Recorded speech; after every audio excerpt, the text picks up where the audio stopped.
Hello guys. Today we are going to discuss about computer and its components. Let's start with input devices. An input device is any hardware device that allow user to send data to a computer.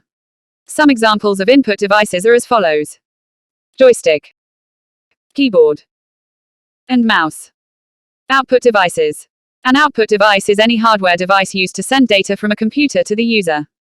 Some examples of output devices are as follows: monitors, headphones, and printer.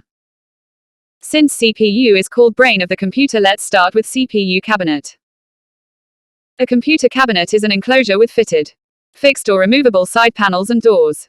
Now let's discuss about what's inside CPU cabinet. Let's start with motherboard. The motherboard is a printed circuit board and foundation of a computer. It allocates power and allows communication between the CPU, RAM, and all other computer hardware components. RAM. It stands for Random Access Memory, is a hardware device generally located on the motherboard of a computer. Hard disk. Hard disk is also called secondary storage device. It exists inside a computer case and is connected to the computer motherboard through data cables. Power supply. It supplies all other components with power. It converts alternating current into a steady low voltage direct current usable by the computer. Optical drive. An optical drive is an internal or external computer disk drive that uses laser beam technology to read and write data from CDs and DVDs. Motherboard. Since motherboard is circuit board and foundation of a computer, that is the biggest board in a computer chassis. And almost all of the important computer components are connected to it. Let's discuss about its components in details. First, let's talk about processor, which is also known as CPU. The CPU performs basic arithmetic, logic, controlling an input-output operations specified by the instructions in the program. It resides on the motherboard inside CPU socket. It pairs with heatsink, and heatsink sits on top of the CPU, and as its name says, heatsink, its job is to transfer the heat from CPU through a fan, hence keeping the CPU cool.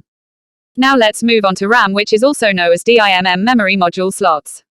We can upgrade our PC by installing more stick of RAM in empty slots. Some motherboards have total of 4 slots, whereas some just have 2.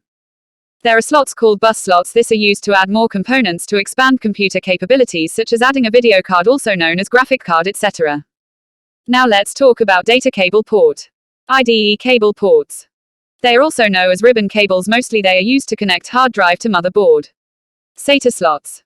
This are used to connect hard drive or optical drive to motherboard through cables called SATA cables. On motherboards there is also a couple of chips called chipset. This consists of North Bridge chip and South Bridge chip.